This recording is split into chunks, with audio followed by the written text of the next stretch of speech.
Assalamualaikum warahmatullahi wabarakatuh.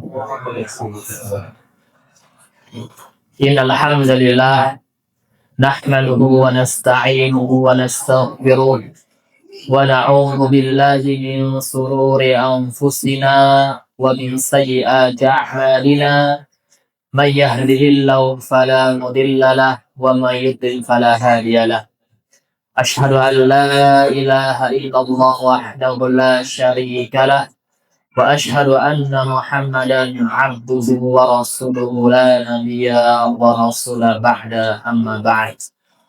Jamaah rahimani rahimakumullah. Senantiasa kita bersyukur kepada Allah Subhanahu wa taala yang telah memudahkan kita untuk melangkahkan ke masjid untuk melaksanakan salat maghrib, kemudian diikuti dengan taklim atau majelis ilmu, yang mana Allah Subhanahu wa taala akan memudahkan bagi siapapun yang datang ke majelis ilmu dalam rangka belajar, mendengar apa yang disampaikan ilmunya ataupun apa yang disampaikan dari qala Allah wa qala Rasul, maka Allah Subhanahu wa taala akan memudahkan baginya untuk menuju surga Allah Subhanahu wa taala. Sebagaimana sabda Nabi sallallahu alaihi wasallam, "Man salaka tariqan yaltamisu fihi ilma, sahhalallahu lahu bihi tariqan ilal jannah." Barang siapa yang menempuh suatu jalan dalam rangka untuk menuntut ilmu, maka Allah Subhanahu wa taala akan memudahkan baginya untuk masuk ke dalam surga. Syekh Sulaiman Ar-Rahili ketika menjelaskan hadis ini, maka ada dua makna, yaitu dimudahkan menuju surga, yaitu dia datang dari rumahnya menuju ke masjid untuk belajar, itu termasuk langkah menuntut ilmu yang mana nanti dimudahkan untuk masuk ke dalam surga. Makna yang lain adalah dia menuntut ilmu kemudian mengamalkan apa yang dia dapatkan sehingga dia mengantarkan ke dalam surga Allah Subhanahu wa taala. Jadi merupakan dua-duanya maknanya sahih, benar, bahwasanya seorang yang menuntut ilmu dari rumahnya merupakan jihad fisabilillah ta'ala. Baik, kita akan meneruskan pembahasan kita asfa qawaid fi tazkiyatun nafs, yaitu 10 kaidah penyucian jiwa yang dikarang oleh Syekh Abdul Razak Al-Badr hafizahullah ta'ala. Dan kita sudah sampai di kaidah Al-Qaidatur Rabi'ah, kaidah yang keempat. Sebelum kita membacakan kaidah yang keempat, kita memuajah terlebih dahulu bahwasanya hati seseorang itu ada dua macam. Hati yang khabis, yang jelek, dan hati yang salimah, hati yang suci atau selamat. Sehingga ketika dalam keadaan khabisah, maka seorang akan mencari bagaimana metode untuk membersihkan kotoran-kotoran penyakit yang berada di dalam hatinya. Sehingga Syekh menulis bagaimana cara sesuai Al-Quran dan Sunnah, bagaimana cara untuk membersihkan hati yang kotor sehingga menjadi hati yang bersih atau jiwa yang suci. Yang pertama adalah at-tauhidu asdun matasku binas. Tauhid merupakan pokok dasar untuk penyucian jiwa. Dan ini yang pernah diperhatikan Nabi Sallallahu Alaihi Wasallam ketika membersihkan kesyirikan di kaumnya, kaum Quraisy musyrikin. Maka kotoran yang paling besar adalah syirik kepada Allah Subhanahu wa taala. Kemudian yang kedua adalah ad-du'a'u fi tazkiyatun nafs. Doa merupakan kunci untuk penyucian jiwa. Tanpa doa, tanpa memohon kepada Allah Subhanahu wa Ta'ala, maka kita tidak mampu untuk menyucikan jiwa.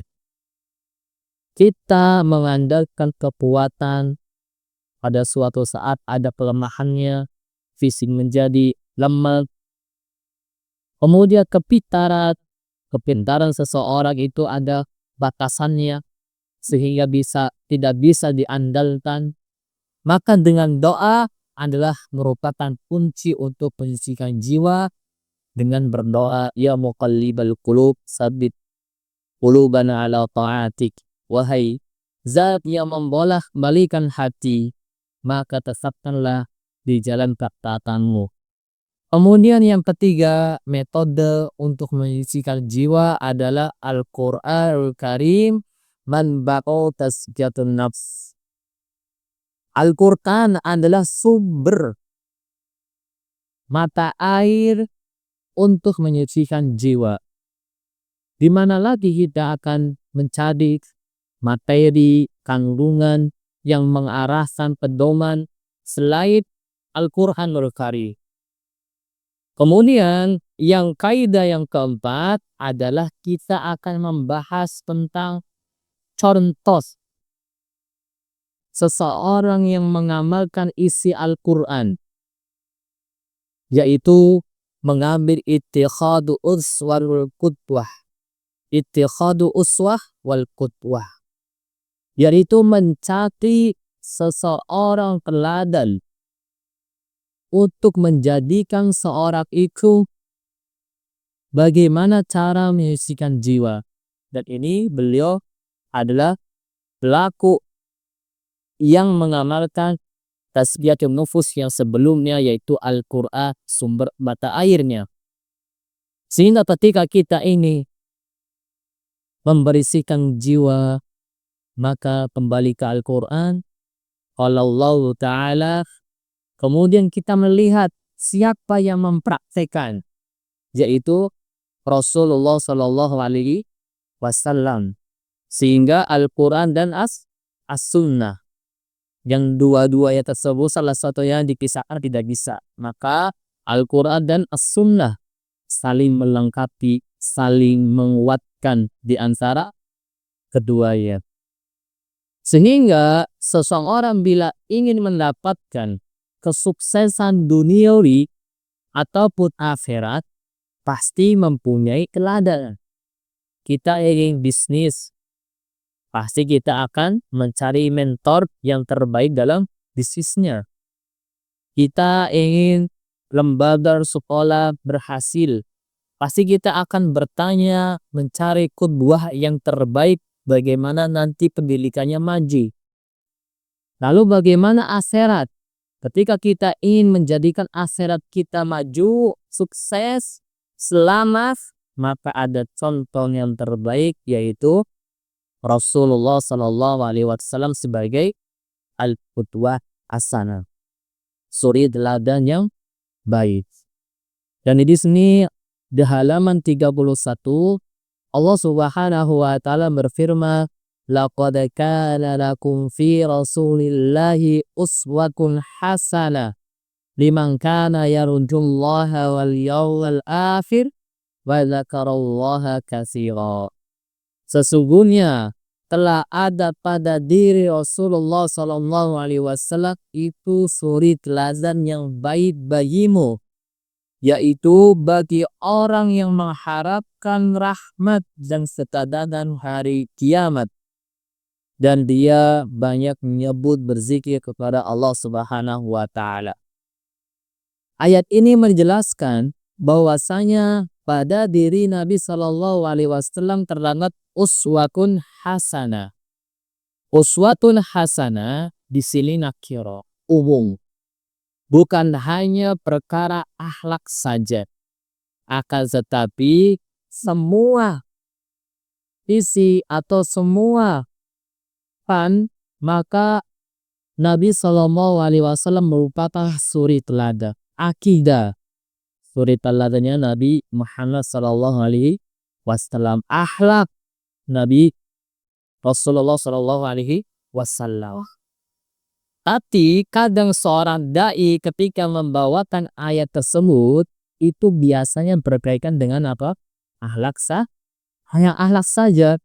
Akhlaknya seperti Rasul, baik, nggak kadang nggak kasar. Tapi ketika membicarakan akidah, mereka tidak membawakan ayat tersebut. Makanya kayak firqah-firqah yang meyakini Allah Subhanahu wa Ta'ala tidak sesuai dengan pemahaman salafus saleh. Seandainya mereka menjadikan akidah sebagaimana akidah Nabi Shallallahu Alaihi Wasallam sebagai teladan, maka banyak yang bertentangan. Mereka sholat di mana? Kuburan, meminta apa kepada mayit-mayit, itu merupakan akidah, sehingga ya mereka akhlak yang baik sesama manusia itu harus berkata tetangga harus baik, jangan saling bermusuhan. Tapi ketika ayat ini dibawa pada akidah, banyak yang bertentangan praktek mereka. Makanya mereka tidak mau membahas akidah di ayat ini, takut kesenggol dalam laqad kana lakum fi rasulillahi uswatun hasanah.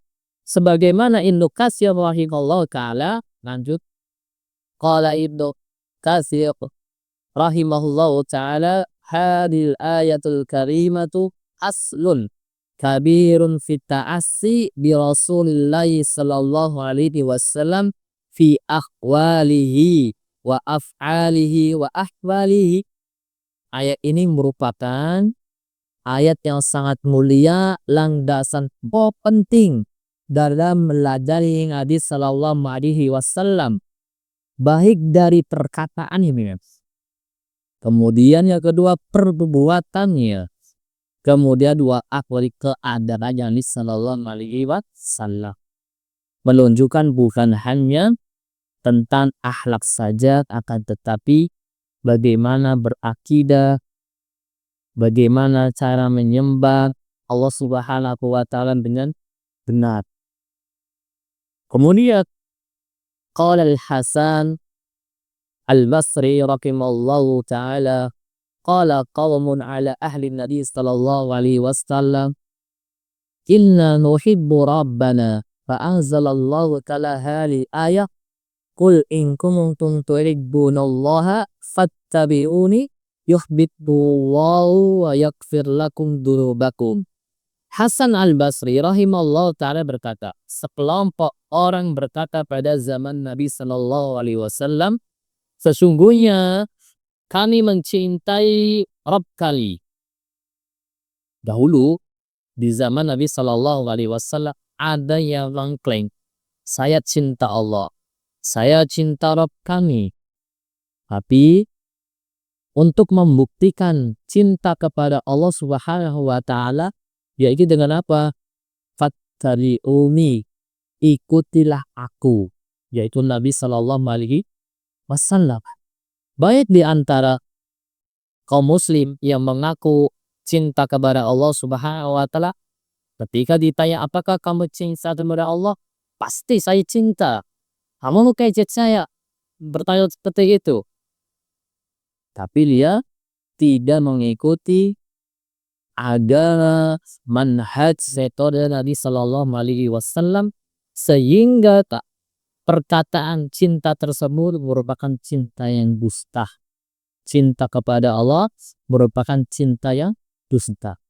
Dan Nabi Sallallahu Alaihi Wasallam, Allah Subhanahu Wa Taala berfirman, qul in kuntum tuhibbunallah, kalau jika kalian mencintai Allah, maka syaratnya satu, untuk membuktikan syirik, yaitu mengikuti Nabi Sallallahu Alaihi Wasallam. Ketika Allah Subhanahu wa Ta'ala dihina, banyak yang demo. Ayat Al-Quran dilecehkan, banyak yang demo. Tapi ketika mereka membuktikan apakah mereka benar-benar mencintai Allah atau tidak, maka melihat bagaimana mereka dalam kehidupan sehari-hari, apakah mengikuti metode manhaj Nabi Sallallahu Alaihi Wasallam. Apakah yang mencintai Allah kemudian dia tidak sholat, itu merupakan cinta? Tidak. Apakah ketika dia menjalankan agama Allah Subhanahu wa Ta'ala dengan metode-metode tersendiri, apakah itu bukti cinta kepada Allah? Bahwa menganggap saya melakukan ini agar lebih dicintai Allah Subhanahu wa Ta'ala. Contohnya dalam zaman Nabi Shallallahu Alaihi Wasallam ada sahabat yang datang kepada Rasulullah Shallallahu Alaihi Wasallam mengatakan, wahai Rasulullah, aku akan senantiasa berpuasa dan tidak akan pernah berbuka. Wahai Rasulullah, aku akan sholat malam suntuk dan tidak akan pernah tidur. Kemudian Nabi Shallallahu Alaihi Wasallam khusus mengatakan apa? Malam rabiba an sunnati falaysa minna. Kalau kalian membenci sunnahku, kalian bukan termasuk golongan kami. Yang bertanya kepada Nabi Shallallahu Alaihi Wasallam menganggap hal itu baik tidak? Baik. Puasa tanpa berbuka, wah hebat banget ya, pahalanya lebih baik, lebih banyak. Tapi ternyata anggapan dia salah karena tidak mengikuti metode siapa? Rasulullah Shallallahu Alaihi Wasallam. Sehingga ayat ini para ulama mengatakan ayatul ikhtibar. Ayat ikhtibar, ujian. Ujian bagi siapa? Bagi orang-orang yang mengklaim mencintai Allah, yaitu dengan syarat mengikuti Nabi Sallallahu Alaihi Wasallam. Kemudian untuk mendapatkan cinta Allah Subhanahu wa Ta'ala, yaitu dengan mengikuti Nabi Sallallahu Alaihi Wasallam. Berikutnya adalah fattiba'ur rasuli wa ta'assihi dalilun ala sitti ma'abbatillahi ta'ala. Mengikuti Rasulullah Sallallahu Alaihi Wasallam dan meneladani Rasulullah Sallallahu Alaihi Wasallam dalilun, itu suatu bukti ala sidqi, kejujuran orang tersebut mencintai Allah Subhanahu wa Ta'ala. Lianna ittiba'a wa iktida'i bin Nabi Sallallahu Alaihi Wasallam wasira ala manhajihi al-qadim huwa ayat tazkiyah. Ternyata ketika kita mengikuti Nabi, meneladani Nabi Sallallahu Alaihi Wasallam, hidup sebagaimana beragama dengan agama yang Nabi Sallallahu Alaihi Wasallam, itu merupakan tazkiyah itu sendiri. Ketika kita mencoba untuk meneladani Rasulullah, otomatis jiwa kita berresolusi. Maka di sini huwa ayat tasdiyah, itu merupakan penyucian jiwa. Berarti ketika kita mencoba mengikuti sunnah Nabi, berakidah dengan akidahnya Nabi Sallallahu Alaihi Wasallam, berakhlak dengan akhlak Nabi Sallallahu Alaihi Wasallam, itu merupakan tasfiyatu itu sendiri, sehingga jiwa tersebut menjadi suci. Wala yumkinu wusul ilaiha bi ghairi ma ja'a bihim Rasul alaihi salatu wassalam. Tidak mungkin mensucikan jiwa itu mengambil dari jalan selain Nabi Sallallahu Alaihi Wasallam.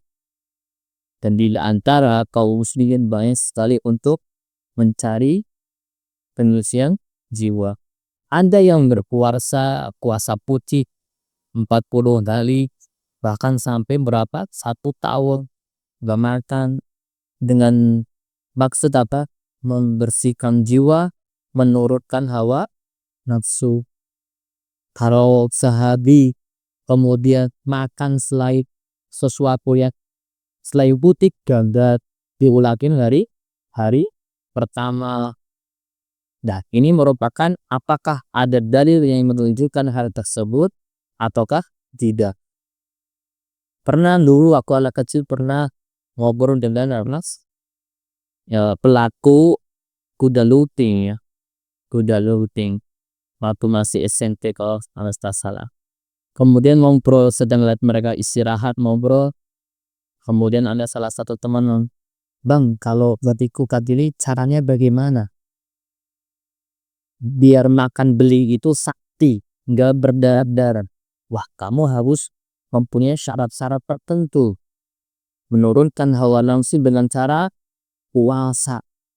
Kemudian kedua, gak boleh ngobrol sama orang lain. Diem saja kalau ada orang ngejak, ngobrol. Dan ini merupakan keliruan, ya, menurunkan hawa nafsu. Ya harus sesuai dengan apa yang Nabi Shallallahu Alaihi Wasallam contohkan. Apalagi perbuatan tersebut merupakan suatu perbuatan yang dilarang, justru berdobel double lakanan melanggar larangan Allah dan Rasulnya. Kemudian di sini mu'alif akan memberikan contoh, ya. Wa yuhbisu a'immatud dhalal fi kulli zalami turuqal munkaratun yud'ad fiha anna tuzatin nas. Gembong-gembong kesesatan, yaitu pemimpin-pemimpin kesesatan di setiap zaman berinovasi dengan menciptakan metode-metode baru dan mungkar. Dan mereka mengklaim hal tersebut merupakan tazkiyatun nafs. Jadi banyak a'imah kesesatan, mereka mengklaim kalau engkau membaca zikir-zikir 1000 kali, 3000 kali, 10.000 kali, kalau lupa diulangin lagi, kemudian puasa dengan 1 tahun 40 hari, misalkan seperti itu, yang tidak ada contohnya dari Sallallahu Alaihi Wasallam, mereka menganggap hal tersebut menyucikan jiwa. Mereka menganggap apa? Tuhazzibul qulub, mereka menganggap itu menjernihkan hati. Wa tuqawwi istilati billah, menganggap hal tersebut merupakan menguatkan hubungan kepada Allah Subhanahu wa taala ila ghairi dzalika lima yaqul, apa yang mereka katakan.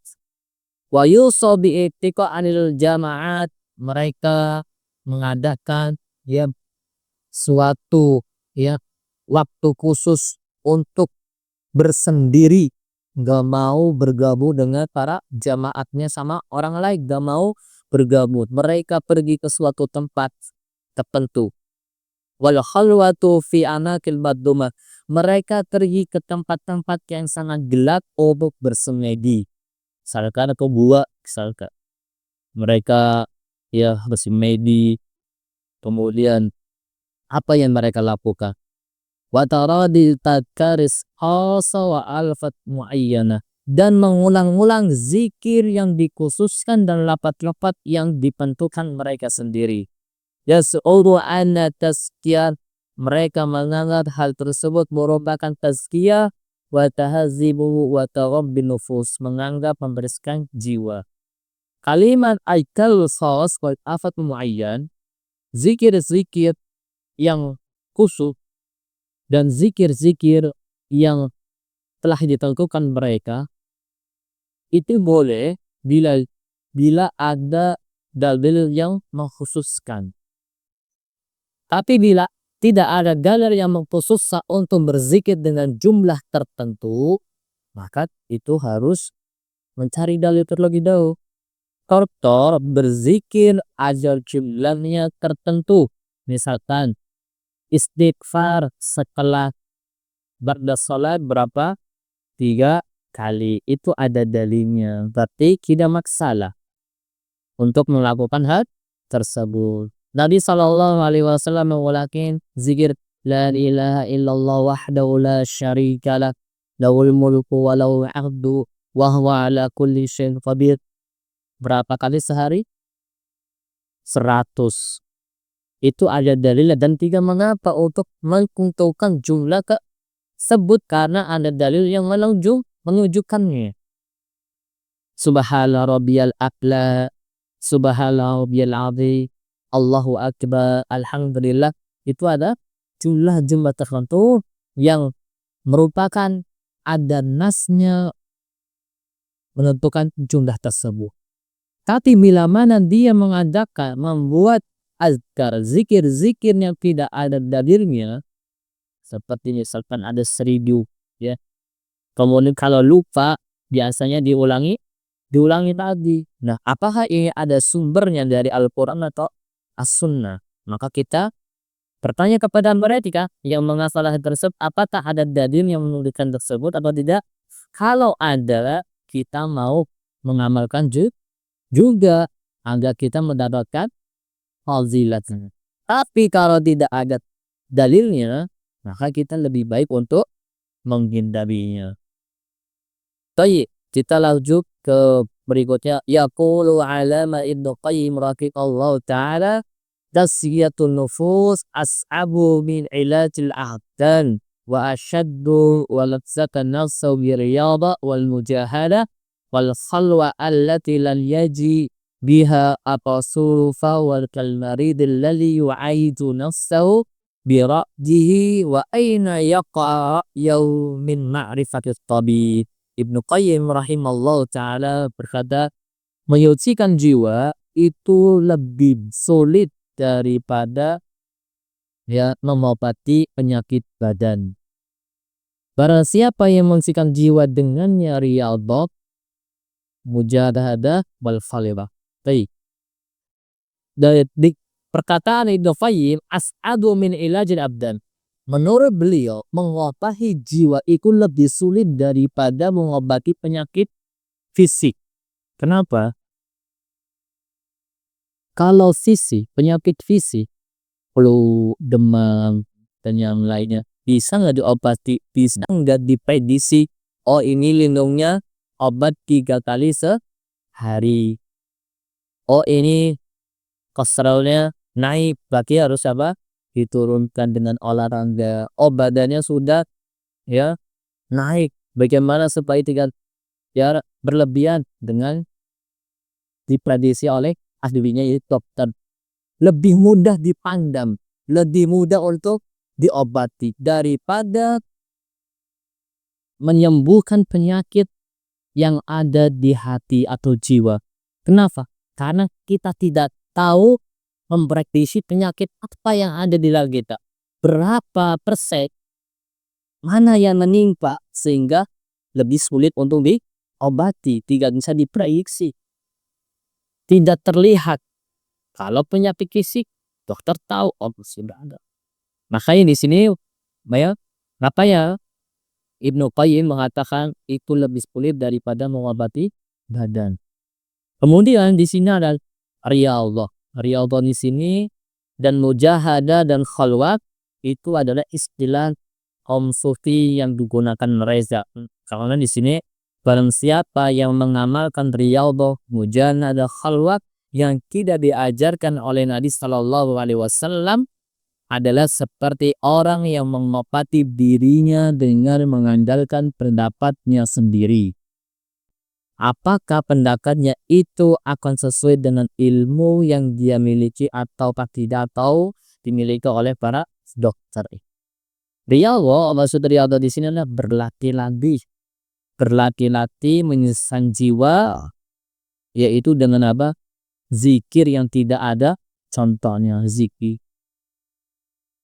Allahu Akbar, Allahu Akbar, Allahu Akbar dengan jumlah yang tidak tentukan atau jumlah yang telah ditentukan. Tapi di sini ada penjelasan, kalau zikir secara mutlak dan tidak ada niat untuk membatasi batasan tertentu, maka tidak mengapa, mutlak, namanya tidak terbatas. Tapi kalau meyakini sesuatu, berzikir dengan jumlah tertentu, kemudian mendapatkan fadilah tertentu, maka harus punya dalil. Dan ini bukan termasuk zikir mutlak. Nah, ini seperti zikir yang tidak ada contohnya. Mujahadah adalah usaha bersungguh-sungguh untuk melawan hawa nafsunya. Ini istilah sufi, yaitu bersungguh-sungguh untuk bisa menurunkan hawa nafsunya. Salah satunya adalah mereka berpuasa tanpa makan dan minum. Kemudian mereka tidak mau berinteraksi, khalwah. Kemudian di sini khalwah menyendiri. Maka ini merupakan keliruan. menurut Ibnu Qayyim rahimahullahu ta'ala. Padahal Nabi sallallahu alaihi wasallam riyadhah berzikir, kemudian beliau mujahadah menurunkan hawa nafsu dengan berpuasa Senin, Kamis, Daud, kemudian puasa Ramadan, puasa sunnah ya, dan yang lain merupakan menurunkan hawa nafsunya. Khalwah menyendiri bersama Allah Subhanahu wa taala. Apa yang diucapkan itu jelas, zikirnya juga jelas. Yang dilakukan di tempat menyendiri khalwah bersama Allah Subhanahu wa taala juga jelas. Salat, membaca Al-Qur'an, berzikir. Tapi ada sebagian dari kaum muslimin yang berkhalwat, mereka tidak ngapa-ngapain dan mengkhususkan di tempat-tempatnya gelap. Ya, di tempat-tempat yang gelap. Apakah mereka lebih tahu untuk mengobati jiwa mereka? Tidak. Yang paling tahu adalah ahlinya. Ahli mengobati balance siapa? Fisik, dokter. Ahli untuk mengobati hati kita siapa? Rasulullah Sallallahu Alaihi Wasallam. Sehingga ketika kita ingin periksa hati yang kita sakit, maka contoh Nabi Sallallahu Alaihi Wasallam dia langsung mempraktekkan isi Al-Qur'an. Kemudian fabrasulu akibat qulub fala sabila taskiyatiha wala salajiha illa man tariqihim wa ala aidihim wa mimahdi inqiyadi wa tasdi lahu wallahu musta'an. Para rasul adalah dokter hati. Tidak ada jalan untuk menyucikan jiwa dan memperbaiki jiwa seseorang kecuali mengikuti Nabi Sallallahu Alaihi Wasallam dan taslim, menyerahkan pasrah apa yang diajarkan Nabi Sallallahu Alaihi Wasallam. Taslim Islam, menyerahkan diri sepenuhnya dan semata-mata mentaati dan menerima ajaran Nabi Sallallahu Alaihi Wasallam. Banwa aini tasyada ini merupakan tasyiatul nafs. Kayak orang yang mengamalkan sunnah Nabi Sallallahu Alaihi Wasallam, berakidah dengan akidah dan Sallallahu Alaihi Wasallam, maka hatinya semakin lembut, semakin menerima, semakin semangat beribadah kepada Allah Subhanahu wa Ta'ala. Wa aidan fa jamil a'mal ahlati laysa 'alaiha amrun Nabi Sallallahu Alaihi Wasallam mardudah ala sa'iliha. Karena qala Nabi Sallallahu Alaihi Wasallam, man 'amila 'amran laysa 'alaihi amruna fawa raddun ay mabdurun ala sahibi. Dan semua perbuatan amalan yang tidak ada contohnya dari Nabi Sallallahu Alaihi Wasallam. Amr di sini adalah perkara agama, bukan perkara duniawi. Di sini alaiya amru yaitu perkara agama saja, bukan perkara duniawi. Ketika seseorang mengamalkan suatu amalan yang urusannya adalah urusan agama dan tidak seperti apa yang diajarkan Nabi Sallallahu Alaihi Wasallam, mardudah, maka dia tertolak. Apakah harus dilakukan Nabi Sallallahu Alaihi Wasallam? Kita melihat pengertian sunnah. Sunnah itu adalah qadara alin Nabi Sallallahu Alaihi Wasallam min aqwalihi wa af'alihi wa takririhi. Sunnah Nabi Sallallahu Alaihi Wasallam itu dari perkataan beliau.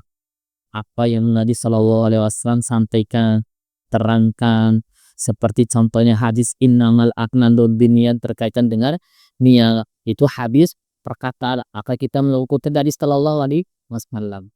Kemudian ahwal, afal tadi perkataan secara afal. Perbuatan Nabi Sallallahu Alaihi Wasallam mencontoh mereka beliau seperti apa?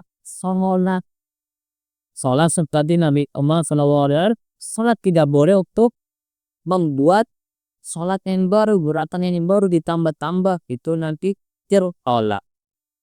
Kemudian yang ketiga adalah ada takrir, penetapan. Penetapan ini telah disetujui Nabi Sallallahu Alaihi Wasallam. Beliau tidak melakukan, beliau tidak menyampaikan, tapi ada persetujuan Nabi Sallallahu Alaihi Wasallam.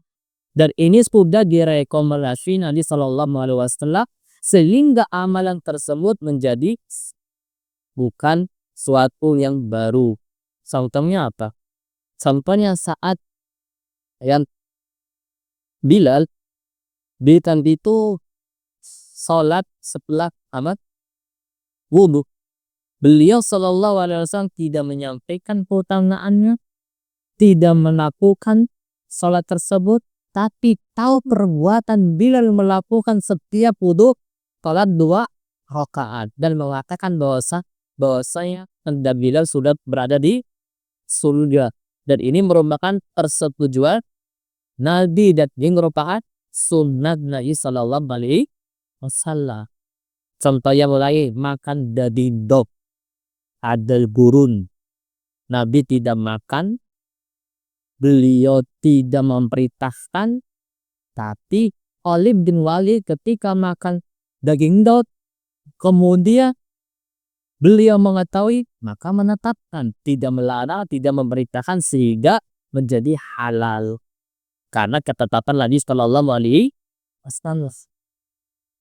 Kalau zaman sekarang mengadakan suatu amalan yang belum pernah diperintahkan Nabi, dikerjakan Nabi, apakah perbuatan tersebut pasti akan ditetapkan lagi? Tidak mungkin, karena Nabi Sallallahu Alaihi Wasallam telah wafat. Oh, Bilal aja sudah membuat bid'ah ataupun suatu perbuatan yang baru. Mereka berdalil dengan perbuatan Bilal, sholat tanpa disuruh Nabi, tanpa Nabi kerjaan saya. Ya susah kita mengerjakan saja di amalan-amalan sekarang, yang penting niatnya baik. Ya, ini perkara pemahaman yang keliru. Bilal sudah disetujui Nabi, sedangkan kaum yang mengadakan suatu amalan baru belum disetujui Nabi Sallallahu Alaihi Wasallam. Sehingga sunnah Nabi Sallallahu Alaihi Wasallam yaitu min aqwalihi dari perkataannya, min af'alihi dari perbuatannya, wa min tafsirihi dari persetujuan Nabi Sallallahu Alaihi Wasallam. Dan ini merupakan amr perkara apa? Adam. Tapi ada sahabat Nabi Sallallahu Alaihi Wasallam yang mengadu tentang pertanian. Wahai Rasulullah, pertanian kami gagal. Apa jangan-jangan ini tidak sesuai dengan contoh, engkau tidak mengajak kepada kami?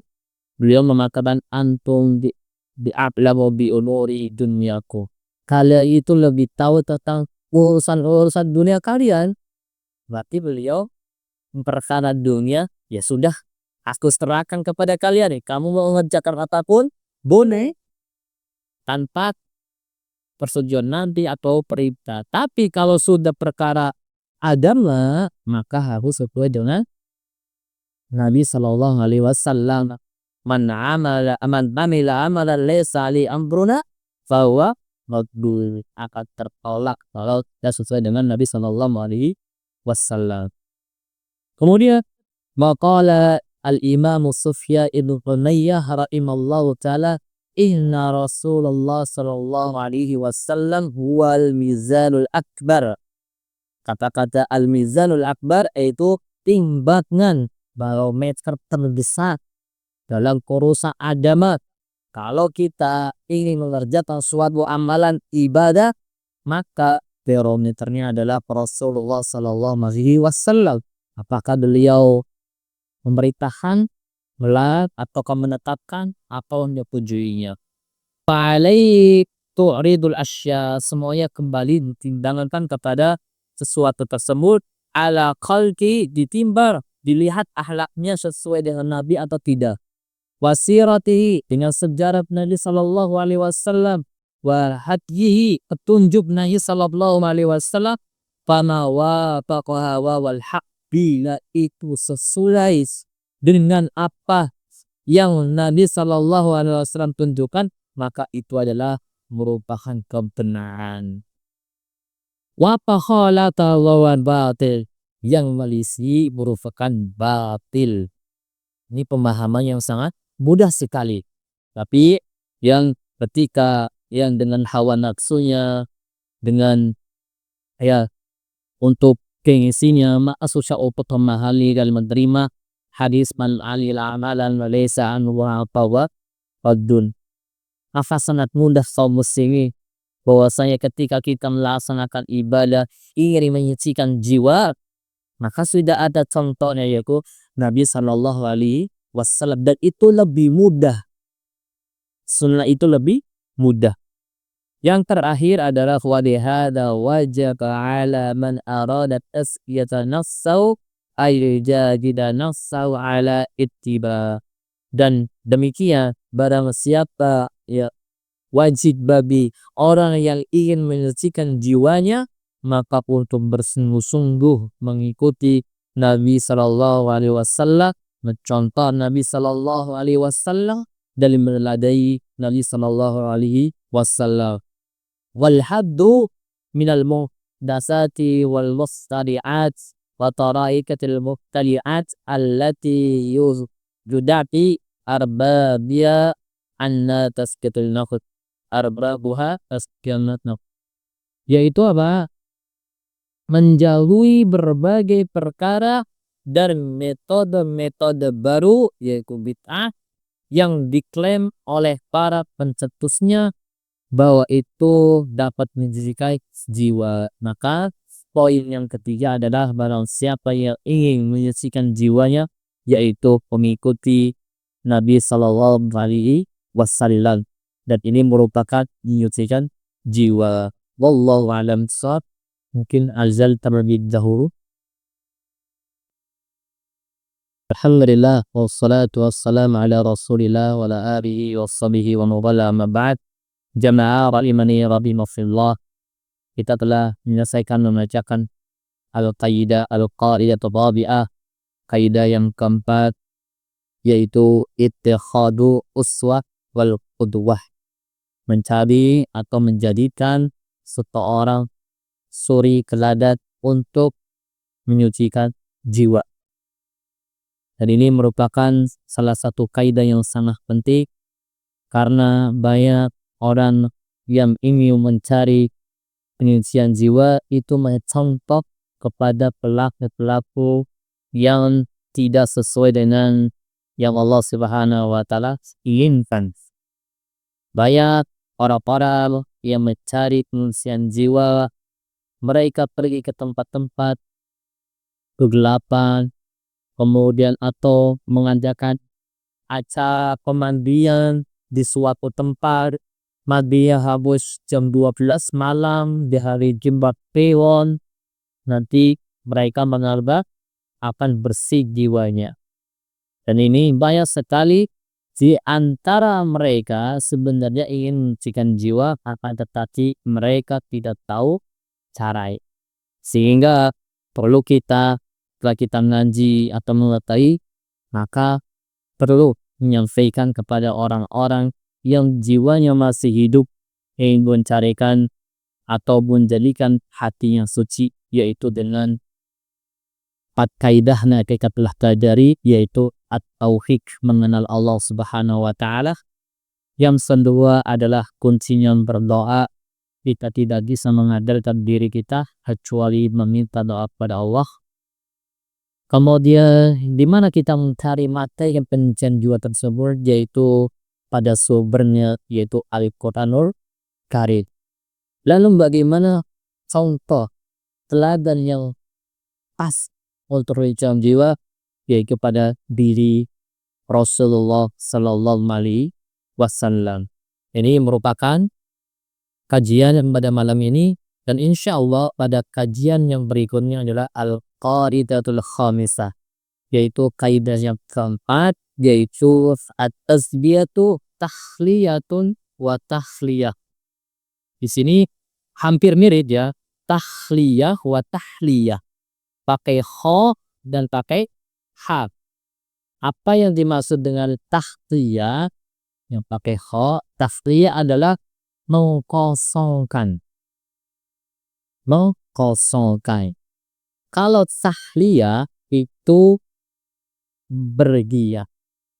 Maksud dari tahliyah dan tahliyah adalah ketika seseorang ingin menyucikan jiwanya, yang perlu dia lakukan pertama adalah tahlil, mengkosongkan perbuatan maksiat. Misalkan dia masih mengatakan perkataan yang kotor, maka cara membersihkan dengan apa? Di stop. Kemudian setelah itu berhias dengan perkata yang baik. Ilustrasinya di orang kalau singgah pakai dosdi yang indah, sudah mandi, tentunya sudah berdiri. Tapi memakai dengan pakaian yang sangat kotor, apakah mayit tersebut berguna ataupun membuat orang tersebut betah dengannya? Tidak. Ataupun sudah mandi, sudah dibersihkan, kemudian baju-baju tersebut masih yang banyak kotoran, maka tidak berguna. Sebagaimana ketika kita ingin menyucikan jiwa, maka yang perlu pertama kali adalah mengkosongkan perbuatan dosa. Perbuatan dosa dikosongkan, artinya tidak melakukan perbuatan dosa. Kemudian ketika sudah tidak melakukan dosa, diikuti dengan yaitu membias diri dengan ketaatan kepada Allah Subhanahu wa Ta'ala. Dan ini merupakan salah satu kaidah untuk menyucikan jiwa. Mungkin ini saja yang bisa sampaikan, insyaallah pada kaidah yang kelima kita akan bahas di pertemuan berikutnya dengan izin Allah Subhanahu wa Ta'ala. Mudah-mudahan apa yang disampaikan malam ini bermanfaat untuk ana dan para jamaah sekalian untuk bisa mempraktekkan, dan tentunya kita memohon kepada Allah Subhanahu wa Ta'ala, memohon taufik untuk bisa mengamalkan, dimudahkan untuk mengamalkan kaidah-kaidah ini sehingga hati kita, jiwa kita lezat untuk beribadah kepada Allah Subhanahu wa Ta'ala. Baik, sebelum ditutup barangkali ada pertanyaan.